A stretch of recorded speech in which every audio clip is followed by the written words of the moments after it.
The only thing colder than Beth's love was her leftover risotto, and tonight she was serving both with equal indifference.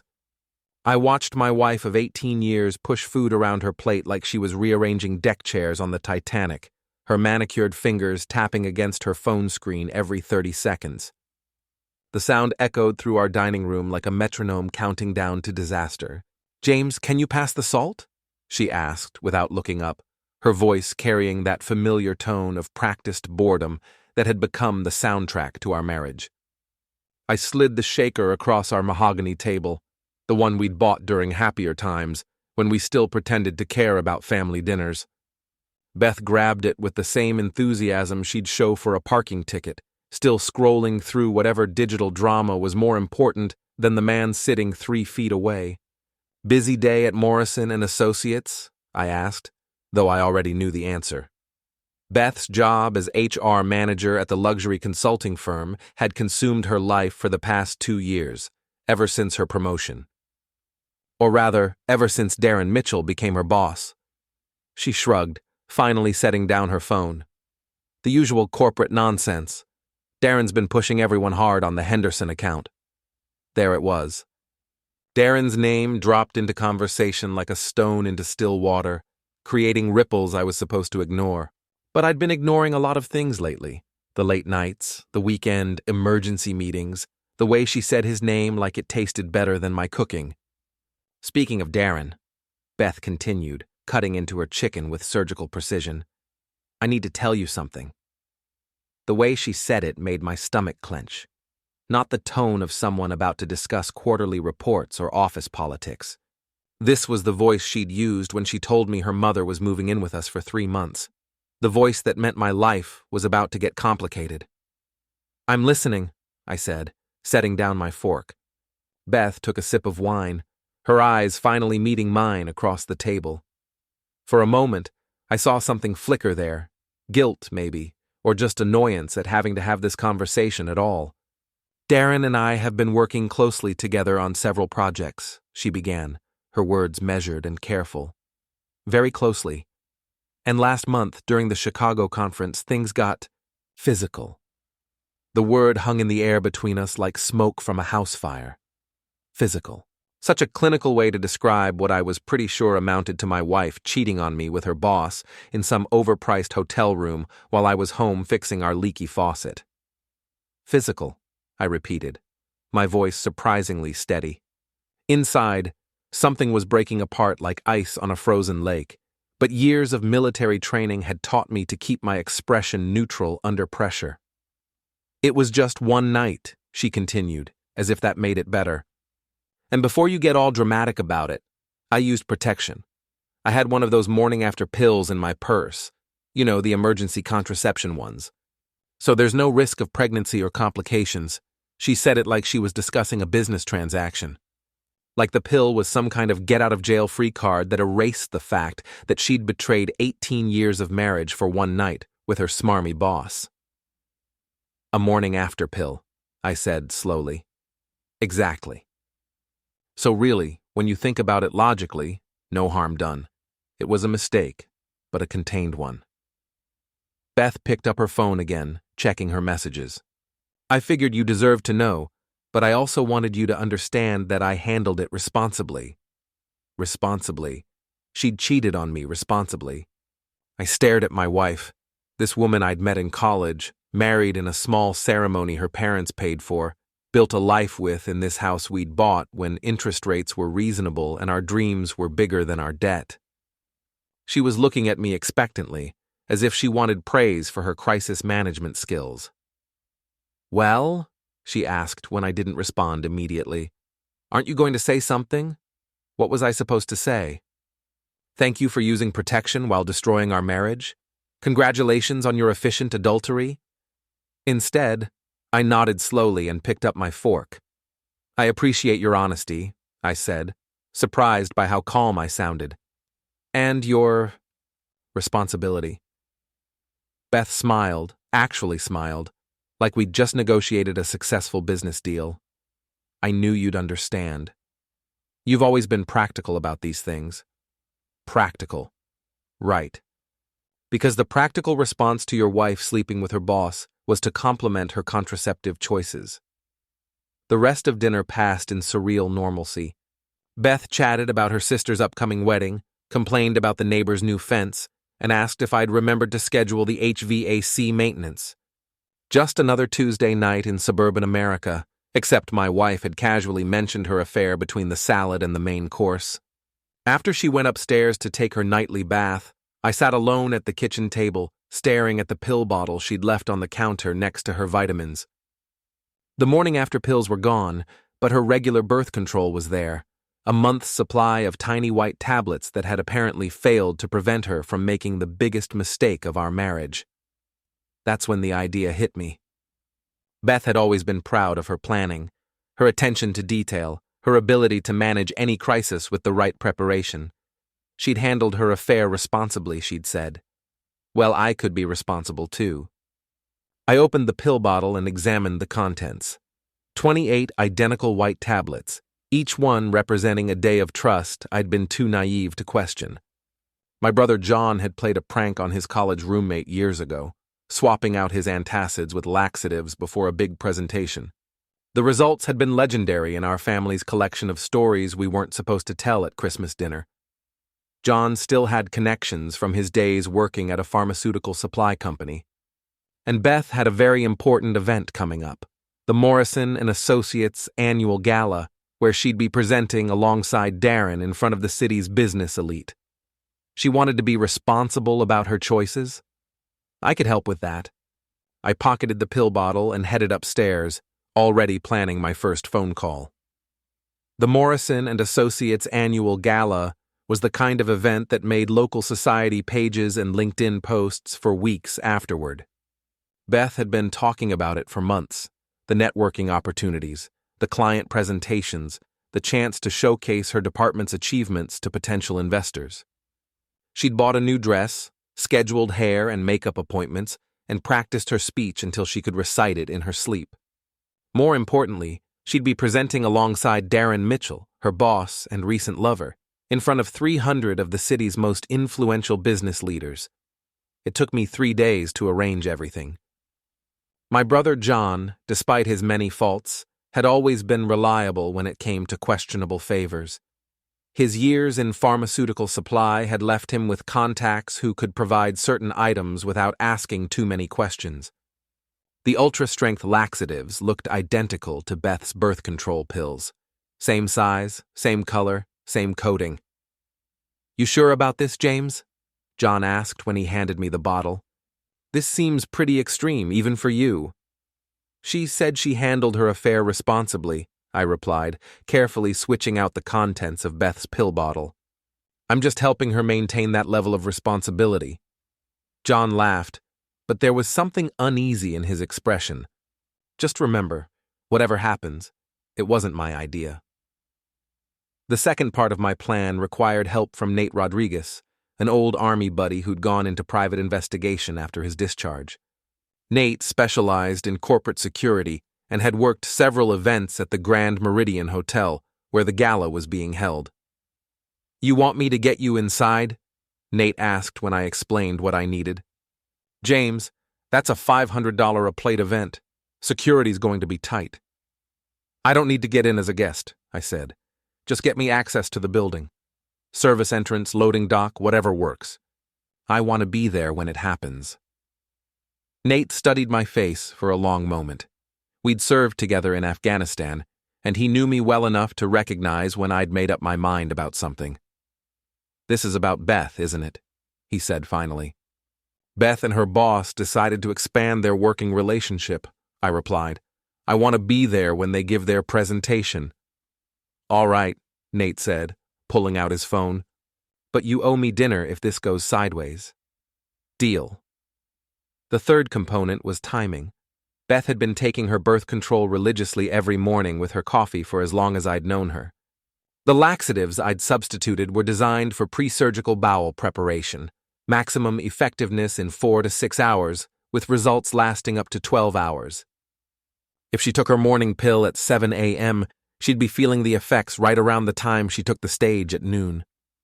The night before the gala, Beth tried on her dress one final time, a sleek black number that probably cost more than my monthly salary. She looked beautiful, confident, completely unaware that her husband had spent the week planning her professional humiliation. "How do I look?" she asked, posing in front of our bedroom mirror. "Stunning," I said, and meant it. Even after everything, I could still see the woman I'd fallen in love with in college. The woman who used to laugh at my jokes and steal my hoodies and talk about the future like we'd be building it together. "Darren thinks this presentation could lead to a promotion," she said, adjusting her necklace. "The Henderson account is worth millions, and if we land it—" She trailed off, probably realizing that discussing career advancement with the husband she'd cheated on might be awkward. But Beth had never been one to let awkwardness stop her from talking about her ambitions. "That's great," I said. "I hope everything goes exactly as planned." She smiled, completely missing the edge in my voice. "It will. I've prepared for every possible contingency. Every possible contingency except the one where her loving husband had replaced her medication with industrial-strength bowel cleanser." The morning of the gala, Beth followed her usual routine. Coffee, vitamins, birth control pill, shower, breakfast, more coffee. I watched her swallow the laxative with the same casual efficiency she brought to everything else in her life. "I probably won't be home until late," she said, checking her reflection one last time. "The after-party is at Darren's place, and there's going to be some important networking opportunities." Of course there were. The after-party at Darren's place, where my wife would continue building her relationship with her boss, while I sat at home pretending everything was normal. "Have fun," I said, kissing her cheek. "Break a leg." She laughed. "It's a business presentation, not a theater performance." Same principle applies. After Beth left, I got ready for my own performance. Nate had arranged for me to enter the Grand Meridian through the service entrance, wearing a borrowed catering uniform. The hotel's security system had blind spots, and Nate had mapped them all during his previous work there. "You'll have about 20 minutes before someone notices you don't belong," he told me over the phone. "Make them count." 20 minutes would be more than enough. I arrived at the hotel at 11:30, just as the gala guests were finishing their appetizers and preparing for the main presentation. The Grand Meridian's ballroom was everything Beth had described. Crystal chandeliers, floor-to-ceiling windows overlooking the city, tables draped in white linen and decorated with arrangements that probably cost more than most people's car payments. Beth and Darren were at the head table reviewing their notes one final time. She looked calm, confident, completely in control. Darren was his usual smarmy self, perfectly styled hair, expensive suit, the kind of smile that belonged in a toothpaste commercial. They had no idea what was about to hit them. The Morrison Associates presentation was scheduled to begin at noon sharp. I positioned myself near the service entrance to the ballroom, close enough to see the stage but far enough away to avoid the security cameras Nate had warned me about. My borrowed catering uniform made me invisible, just another worker in a room full of people who never looked at the help. Beth and Darren took the stage at exactly 12:05, 5 minutes behind schedule because the previous speaker had run long. Perfect timing, I thought, checking my watch. The laxatives would be reaching peak effectiveness right about now.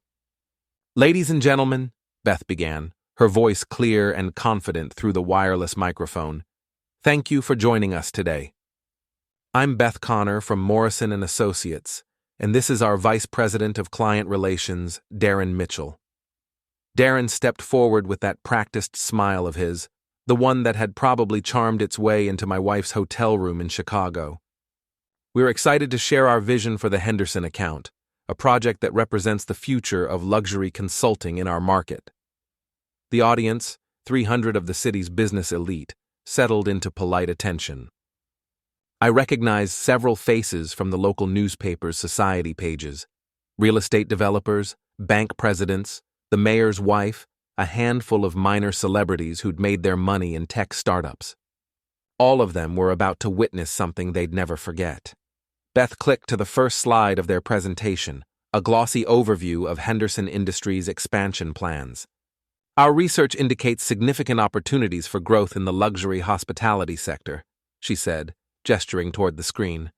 That's when I noticed the first sign, a slight shift in her posture, a barely perceptible tightening around her eyes. She'd felt the first warning cramp, but she was professional enough to push through it. Darren picked up the presentation thread, discussing market analysis and competitive positioning. But I could see him starting to sweat under the stage lights. Or maybe it wasn't the lights at all. The Henderson account represents a $12 million opportunity, Darren continued, his voice still smooth but with a slight strain creeping in. Our projections show... He paused, pressing his lips together in a way that suggested he was fighting off more than just stage nerves. Beth stepped in smoothly. Our projections show sustained growth over the next 5 years, with particular strength in the premium service sector. But her voice was tighter now, and she was standing very still in a way that suggested movement might be dangerous. The audience hadn't noticed yet. They were busy taking notes and checking their phones, but I could see the panic starting to build behind her professional facade. By the time they reached slide 7, both of them were visibly struggling. Darren had loosened his tie and was gripping the podium like it was the only thing keeping him upright. Beth kept glancing toward the exit, calculating distances and escape routes. The implementation timeline, Beth said, her voice now noticeably strained, calls for a phased approach beginning in the first quarter of next year. She clicked to the next slide, but instead of the timeline graphic, the screen displayed a photo of their company, retreat from last summer. Beth in a bikini, Darren with his arm around her waist, both of them laughing at some private joke. That wasn't supposed to happen. Beth frantically clicked the remote, but the image stayed frozen on the screen. Murmurs started rippling through the audience as people began to notice the intimate body language in the photo. Technical difficulties, Darren said quickly, moving toward the laptop to manually advance the presentation. But as he stepped away from the podium, his face went pale, and he pressed a hand to his stomach. That's when it happened. The laxatives hit both of them simultaneously, with the force and timing of a military precision strike. Beth doubled over slightly, her professional composure cracking as she realized what was happening. Darren made a desperate grab for the podium, but it was too late. The sound was unmistakable, even through the wireless microphone system. The audience fell silent, 300 faces turning toward the stage in collective horror and fascination. Beth's face went from pale to crimson as she realized her body had just betrayed her in front of the city's business elite. But the worst was yet to come. Darren, in a panic, tried to leave the stage quickly, too quickly. His expensive leather shoes hit a patch of spilled water from the flower arrangements, and he went down hard, his microphone still live, broadcasting every grunt and curse to the packed ballroom. Beth tried to help him up, but her own digestive system had other plans. The ultra-strength laxatives were designed for complete bowel evacuation, and they were performing exactly as advertised. The audience was frozen in horrified fascination, like witnesses to a car accident. Camera phones came out, discreetly at first, then more openly as people realized they were witnessing something that would be talked about for years. "Ladies and gentlemen," came a voice from the hotel's sound system, "we're experiencing some technical difficulties. Please enjoy the refreshments while we resolve this issue." But it was too late. Beth and Darren were trapped on stage, their bodies betraying them in the most public way possible, their professional reputations dissolving in real time. I watched from my position near the service entrance, feeling a mixture of satisfaction and something that might have been pity. This was what I'd wanted: public humiliation, professional destruction, consequences that matched the betrayal. Beth finally managed to flee the stage, but not before half the audience had captured her retreat on video. Darren followed, his expensive suit ruined, his dignity in tatters. Within minutes, the footage was spreading across social media. Galagate started trending on Twitter before they'd even made it to the bathroom. My phone buzzed with a text from Nate. Holy shit, James. That was brutal. You owe me dinner and drinks. I slipped out through the service entrance, leaving behind the chaos I'd orchestrated. Beth and Darren had wanted to take their relationship public. Well, they'd certainly succeeded. The video went viral within hours. By the time I got home, #Galagate had spread beyond local social media to national comedy shows and business blogs. The footage of Beth and Darren's presentation disaster was being shared, remixed, and turned into memes faster than their PR department could issue damage control statements. Beth didn't come home that night, or the next morning. I spent the weekend in surreal normalcy, mowing the lawn and watching college football while my wife's professional humiliation played out across the internet. The local news picked up the story, carefully editing the footage for broadcast standards, but making sure everyone understood what had happened. A presentation at the annual Morrison Associates Gala took an unexpected turn, the anchor said with barely concealed amusement, when two executives experienced what witnesses described as a synchronized digestive emergency during their pitch to potential investors. The business community was less diplomatic. By Sunday, I'd received 3 phone calls from neighbors who wanted to make sure I was handling things okay and to share whatever gossip they'd picked up from their own social circles. I heard Morrison and Associates lost 2 major clients already, said Janet from across the street, her voice dripping with false concern. And someone posted a video compilation on YouTube that has over 1 million views. I thanked her for the update and promised to let her know if I needed anything. What I needed was for my wife to come home so we could have the conversation that was now inevitable. Beth finally returned Monday evening, looking like she hadn't slept in days. Her usually perfect hair was pulled back in a messy ponytail, and she was wearing jeans and a sweatshirt, casual clothes I hadn't seen her in for months. "We need to talk," she said, dropping her purse by the front door. I figured we might. She followed me into the kitchen, where I was making dinner for one. The domestic normalcy of cooking seemed absurd given the circumstances, but I needed something to do with my hands.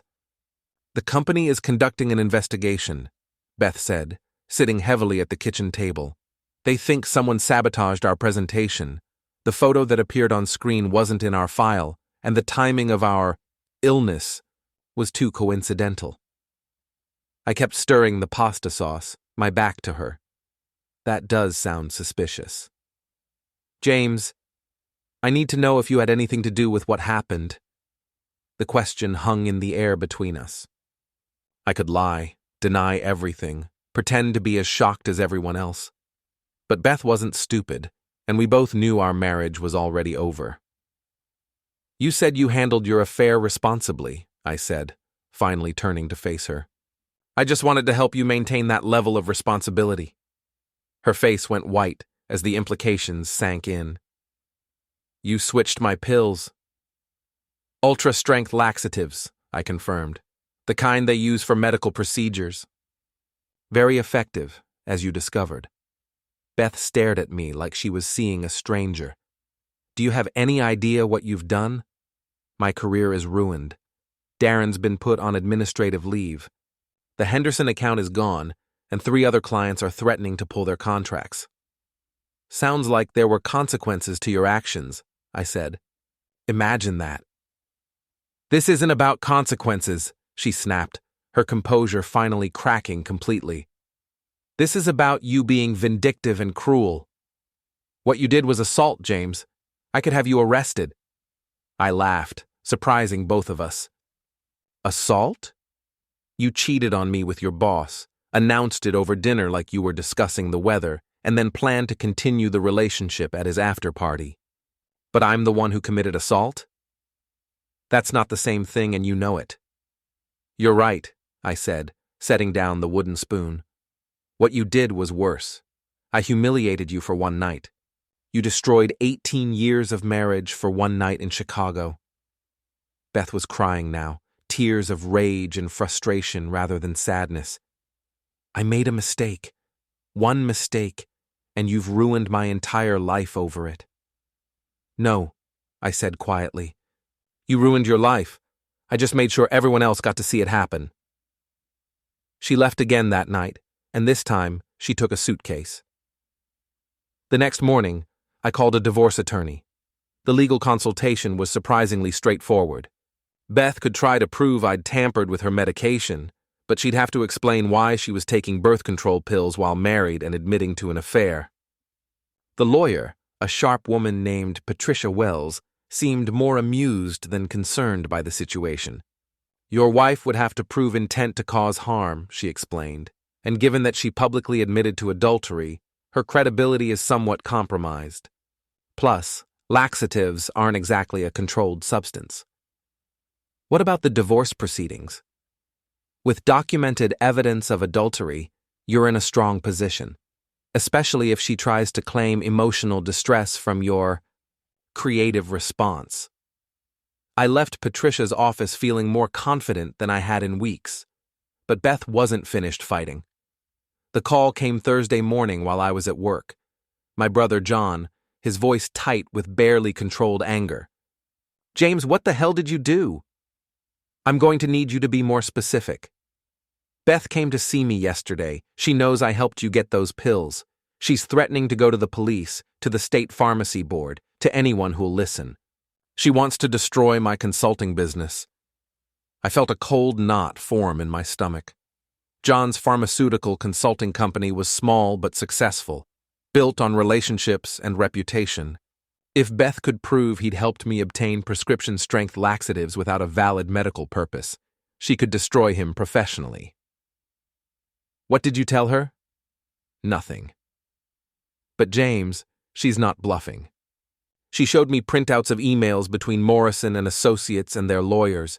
They're building a case for corporate sabotage, claiming the Gala incident cost them millions in lost business. This was escalating beyond what I'd planned. I'd wanted to humiliate Beth and Darren, not drag my brother into a legal battle that could ruin his career.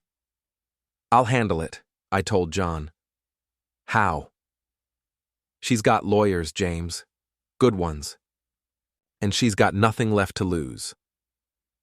That afternoon, I called Nate Rodriguez and asked him to dig deeper into Darren Mitchell's background. If Beth wanted to play hardball, I needed ammunition. What Nate found was better than I'd hoped. "Your wife's boyfriend has a pattern," he told me over drinks at Murphy's Bar, a dive that served cheap beer and minded its own business. 3 previous jobs, 3 harassment settlements, all with NDAS attached. Guy's a serial workplace predator. Can you prove it? I've got contact information for 2 of the women. They can't talk about the specifics because of the NDAS, but they can confirm the settlements happened. And there's more. Nate slid a folder across the table. Inside were financial records showing Darren's spending patterns, expensive restaurants, hotel rooms, jewelry purchases that didn't match his salary. He's been using company credit cards for personal expenses, Nate continued, including the Chicago trip where he and your wife had their little rendezvous. Morrison Associates has been paying for his affairs. This changed everything. Beth and Darren weren't just guilty of adultery, they were guilty of embezzlement and intimate harassment. The Gala incident was starting to look like poetic justice rather than sabotage. "There's one more thing," Nate said. "Darren's been in contact with a headhunter. He's trying to jump ship before the investigation gets too deep. Word is, he's got an offer from a firm in Denver. Not if I can help it." The next phase of my plan required more finesse than laxatives. I needed to make sure Darren's past caught up with him before he could disappear to Colorado. I started with an anonymous tip to the Morrison Associates ethics hotline, providing just enough information about Darren's expense account irregularities to trigger an internal audit. Then I reached out to a business reporter at the local newspaper who'd been following the Gala story. "I can't reveal my sources," I told her over the phone, "but you might want to look into Darren Mitchell's employment history. Specifically, any legal settlements involving former colleagues." The reporter, Lily Blake, was sharp enough to read between the lines. "Are you suggesting there's a pattern of behavior?" "I'm suggesting that the Gala incident might not be an isolated example of poor judgment." Within a week, the story had grown legs. Sarah's article, carefully worded to avoid libel, painted a picture of a company culture that enabled harassment and financial impropriety. The headline read, "Morrison and Associates under fire, Gala incident sparks broader investigation." Beth called me that Friday, her voice shaking with rage. "You're destroying innocent people," she said. "Darren made mistakes, but he doesn't deserve to have his entire career ruined." "Neither did I replied. "But that didn't stop you from sleeping with him. This has to stop, James. Whatever point you're trying to make, you've made it. Darren's been fired, I'm on unpaid leave, and now you're going after my brother-in-law's business. When does it end?" "When I decide it ends." But even as I said it, I knew the situation was spiraling beyond my control. Beth was right about one thing. Innocent people were getting hurt. John was facing a state investigation into his consulting practices. The other employees at Morrison and Associates were dealing with client defections and negative publicity. I'd started this war to punish my wife's betrayal, but wars have a way of consuming everything in their path. The final escalation came the following Monday, when I discovered that Beth wasn't fighting this battle alone. The revelation came through Nate, who'd been monitoring Beth's activities as part of his investigation into Darren's background. What he found made me question everything I thought I knew about my marriage, my family, and the people I'd trusted most. "James, you need to see this," Nate said, spreading photographs across my kitchen table. They showed Beth meeting with someone at a downtown coffee shop, their heads close together in intense conversation. The someone was my brother John. "When were these taken?" "Yesterday afternoon. They met for 2 hours, and it wasn't their first meeting. I've got photos going back 3 weeks. I stared at the images, trying to process what I was seeing. John and Beth, collaborating on something that clearly wasn't about pharmaceutical consulting or family dinner plans. "There's more," Nate continued. "I did some digging into your brother's business records. Remember how you said he was worried about Beth destroying his consulting company?" "Yeah." "Well, it turns out John's company has been struggling for months. He's behind on office rent, lost 2 major clients, and his business partner pulled out last quarter. But guess who's been making regular payments into his business account?" My stomach dropped. "Beth. $10,000 a month for the past 6 months, officially listed as consulting fees, but there's no documentation of any actual work being performed. The pieces were falling into place, forming a picture I didn't want to see. Beth's affair with Darren hadn't been a spontaneous mistake. It had been part of a larger plan, and John, my own brother, had been helping her. "What kind of plan?" I asked, though I was starting to suspect the answer.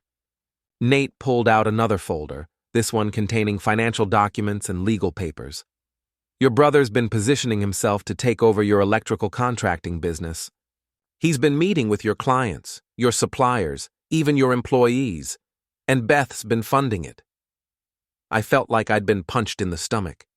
John and I had started Connor Brothers Electrical together 15 years ago, building it from a 2-man operation into a company with 30 employees and contracts throughout the region. It was my life's work, and my own brother had been plotting to steal it.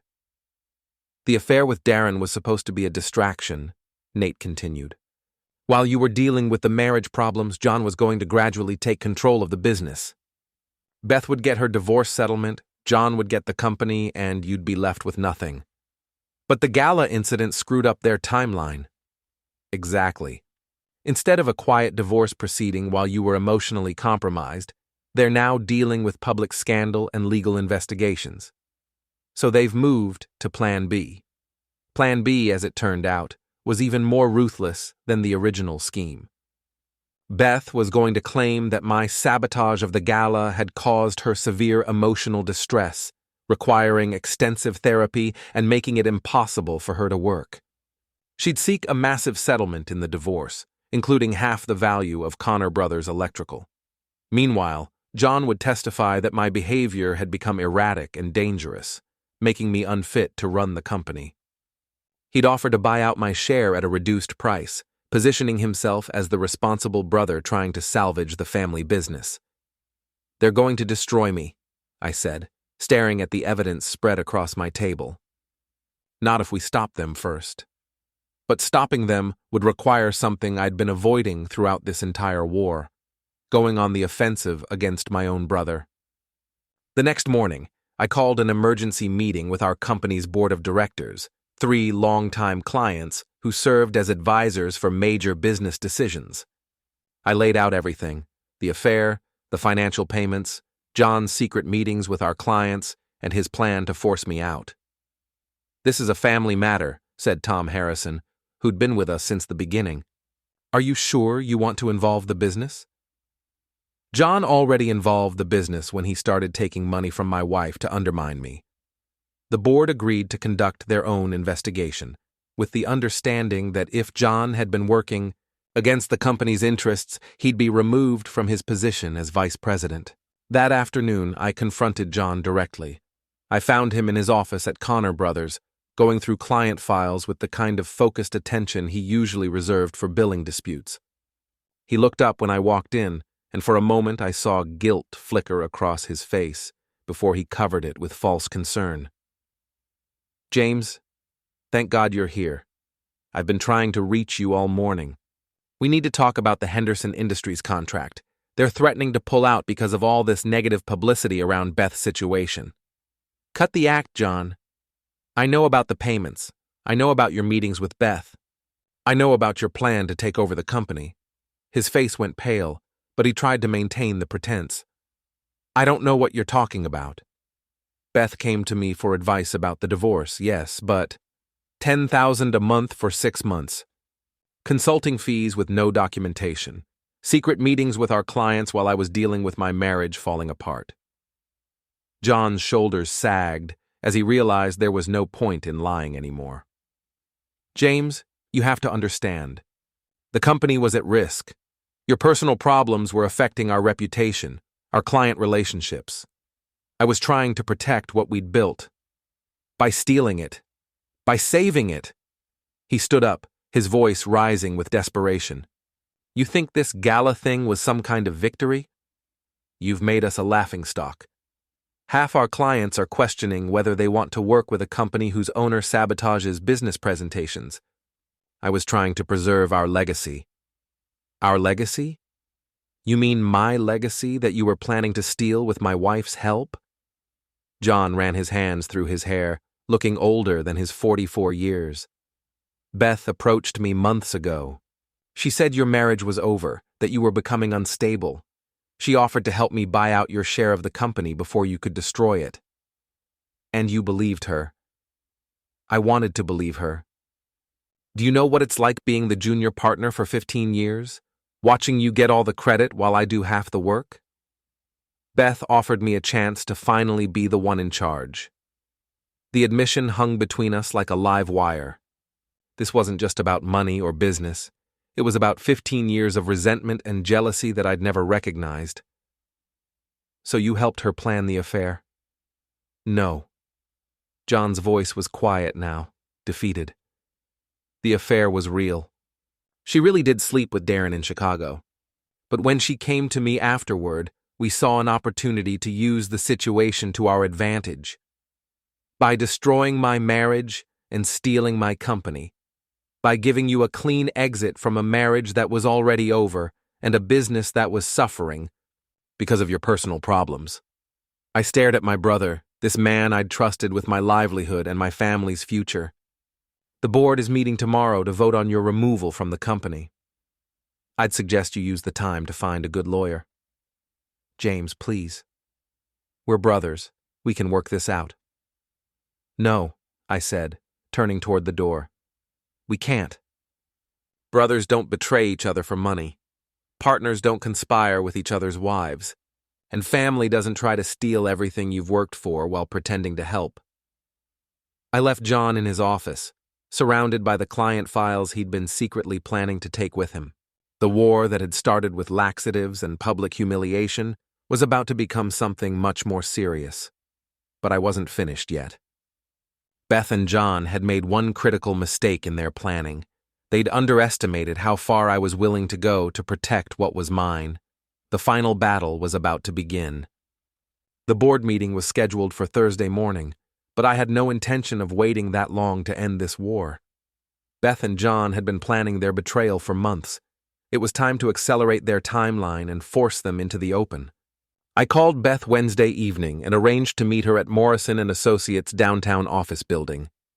The company had given her access to clean out her desk and collect her personal belongings, a process that was supposed to take place under security supervision. "Why do you want to meet there?" she asked, suspicion clear in her voice. "Because I want to end this," I said. "All of it. The divorce, the legal threats, the investigation into John's business. I'm tired of fighting." It wasn't entirely a lie. I was tired of fighting, but I wasn't ready to surrender. Nate had helped me set up the final stage of my plan. Morrison Associates occupied the 15th floor of the Meridian Tower, the same building complex as the Grand Meridian Hotel where Beth's career had imploded. The symbolism seemed appropriate. I arrived at 8 p.m., using the building access card Beth had given me during happier times when I'd occasionally picked her up from late meetings. The security guard recognized me and waved me through without question. Beth was in her office, packing files into cardboard boxes under the watchful eye of a bored-looking security guard. She looked up when I entered, her expression wary. "Thank you for coming," I said. "Can we have a few minutes alone?" The security guard looked between us, clearly uncomfortable with the request. "Company policy says I need to stay with her while she's in the building." "It's fine, Marcus," Beth said. "James isn't going to hurt me, are you, James?" "I just want to talk." Marcus shrugged and stepped outside, positioning himself where he could see through the glass office walls but couldn't hear our conversation. "So talk," Beth said, continuing to pack her belongings. "I know about John." She froze, a framed photo of us from our anniversary dinner halfway to the box. "What about John?" "The payments. The meetings. The plan to steal my company while I was distracted by your affair." Beth set down the photo and faced me directly. "John told you."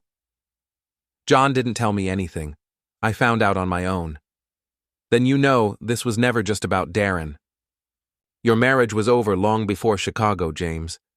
We've been strangers living in the same house for 2 years. So you decided to rob me blind on your way out. I decided to protect myself. You think I didn't know about your little pill-switching scheme? You think I couldn't figure out who sabotaged our presentation?" Beth's professional mask was slipping, revealing the anger and desperation underneath. "You declared war, James. I just fought back. By recruiting my own brother. By finding an ally who understood that you'd become a liability to everyone around you." The conversation was interrupted by a knock on the office door. John stepped inside, looking nervous but determined. "I got your message," he said to Beth, then noticed me. "James, I didn't expect to see you here." "I bet you didn't." Beth and John exchanged a look that confirmed everything Nate had discovered. They'd been planning this confrontation, probably hoping to present me with a united front and force me to accept their terms. "We need to settle this," John said, closing the door behind him. "The board meeting tomorrow is going to destroy all of us if we don't find a solution." "I'm listening." Beth pulled out a folder from her desk drawer. "We've prepared a proposal. You sign over your share of Connor Brothers to John for fair market value. I get an uncontested divorce with a reasonable settlement. Everyone walks away and starts over." "And if I refuse?" "Then we go to war," John said. "I testify that your behavior has become erratic and dangerous. Beth files criminal charges for assault and sabotage. The company gets dragged through a public legal battle that destroys our reputation and our client base. You'd really destroy everything we built just to steal it from me? We'd really destroy everything you built to keep you from destroying it." First, Beth corrected. I looked at these two people I'd loved and trusted, now standing together against me like prosecutors presenting their case. The betrayal was complete, but so was my preparation for this moment. "There's just one problem with your plan," I said, pulling out my phone. "What's that?" John asked. You're having this conversation in a building with a state-of-the-art security system. Every word you've said has been recorded. Beth's face went white. You're bluffing. I played back the last 30 seconds of our conversation, their voices clear and unmistakable through my phone's speaker. We'd really destroy everything you built to keep you from destroying it first. Marcus, I called to the security guard outside. Could you come in here for a minute? The guard entered, looking confused by the sudden tension in the room. I need you to call the police, I said. I want to report a conspiracy to commit fraud and extortion. James, don't do this, John said, panic creeping into his voice. You made your choice when you took money from my wife to betray me. Both of you made your choices. Beth lunged for my phone, trying to delete the recording, but I'd already uploaded it to a secure server. The evidence of their conspiracy was preserved, along with the financial records Nate had uncovered and the documentation of their secret meetings. This won't hold up in court, Beth said desperately. You recorded us without consent. Actually, I didn't record anything.